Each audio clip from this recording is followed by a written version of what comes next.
this film, particularly Harry, sort of instantly starts off in trouble. Suddenly these Dementors swoop in and attack both Harry and Dudley. Expecto Patronum! Then he has to go on trial for using underage magic. Charges against the accused are as follows: that he did knowingly and in full awareness of the illegality of his actions produce a Patronus charm in the presence of a muggle. I was only doing it because of the Dementors. I don't think anyone would believe that the Dementors were there by coincidence, Minister. There is someone who might be behind the attack. In Ministry's opinion, he is in there to be found guilty and nothing else. Evidence that the Dark Lord has returned is incontrovertible. We think Voldemort wants to build up his army again.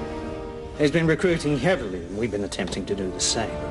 The Order of the Phoenix is an organisation dedicated to fighting Voldemort and fighting the Death Eaters, and Dumbledore founded it. Part of the Order was Harry's parents, Sirius Black, obviously, Lupin, Mad-Eye Moody, and a few others, sort of a crew. A really sort of secret underground sort of operation, and everyone's there together as a team. We believe Voldemort may be after something. Sirius. Something he didn't have last time. Voldemort is getting stronger and stronger and threatens everything that we hold dear. And we are rallying forces. It's your turn now.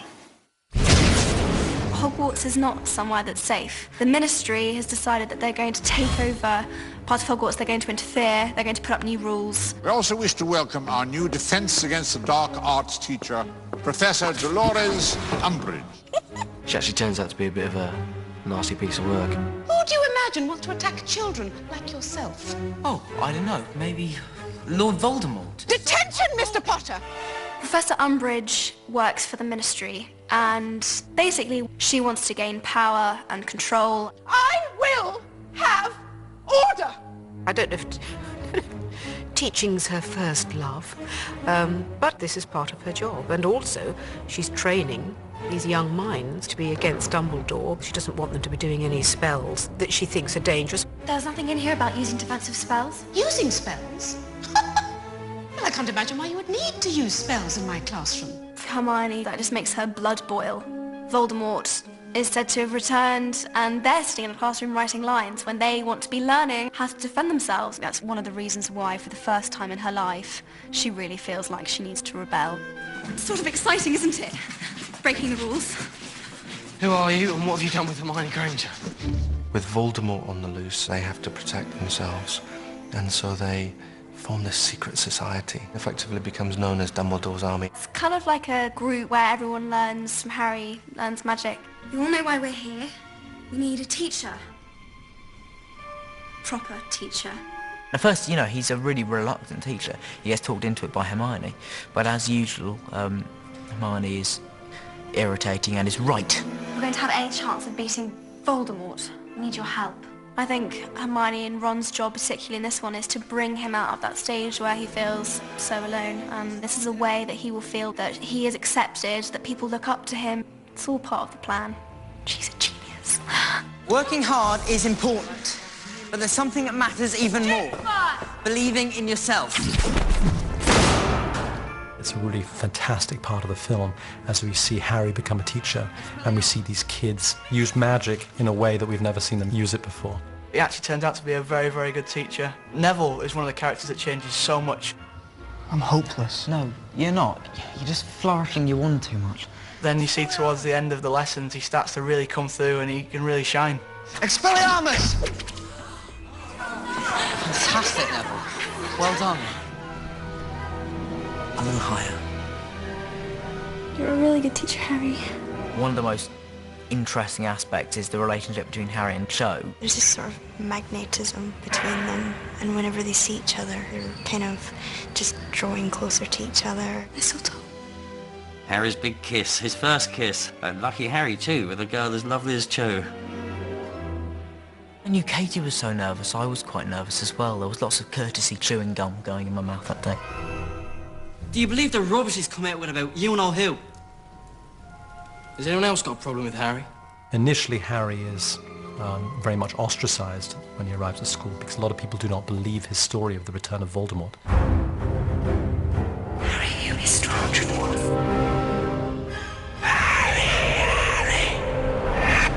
Voldemort is getting inside Harry's head. He's corrupting his soul. You what?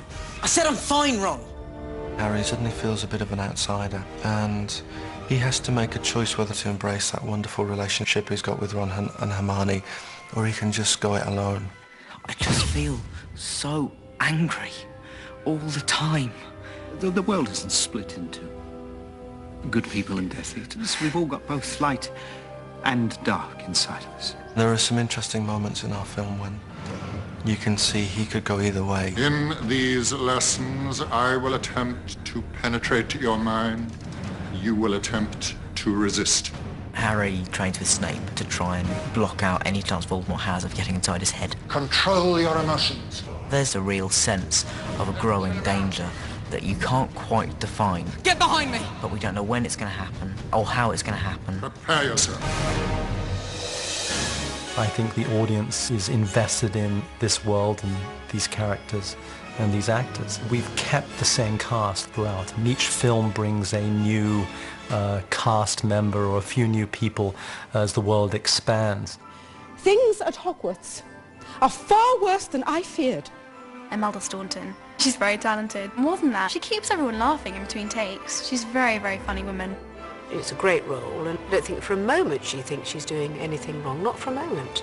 I predict Umbridge is going to stay in people's memories quite a bit because she's quite scary and interesting and funny all at the same time. And I think there are going to be a lot of kids out there who are going to probably have a few nightmares about Dolores Umbridge. I certainly do, and I've been working with her.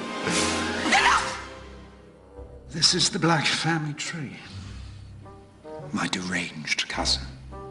I hated the lot of them. Bellatrix, my cousin who's gone wobbly.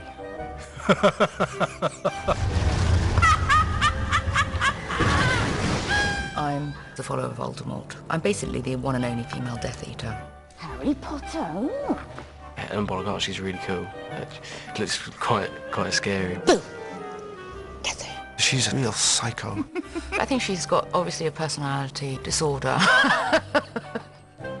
Everyone says Luna Lovegood. Luna Lovegood is a bizarre character, but who Harry really feels a closeness to because he feels that they're very similar people. They're both outsiders, and so they kind of bond over that. And she helps him. She's wise, so she teaches him stuff. You're not going mad. You're just as sane as I am. I always wanted to be Luna. I've been a fan for ages, so I always wanted to be in the films. It's her first acting part, and she's just fantastic. She is Luna Lovegood. Should be very good. We have the biggest battle in history at the end of this movie. A wizarding battle has never really been committed to film on the scale that we'll be doing it. It's going to be a pretty spectacular scene.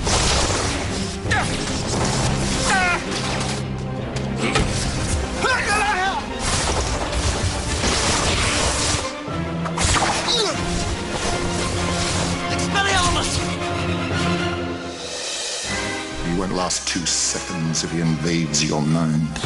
I'm not weak! Then prove it! What really drives this one forward is the sense of mounting tension between Harry and Voldemort. Look at me!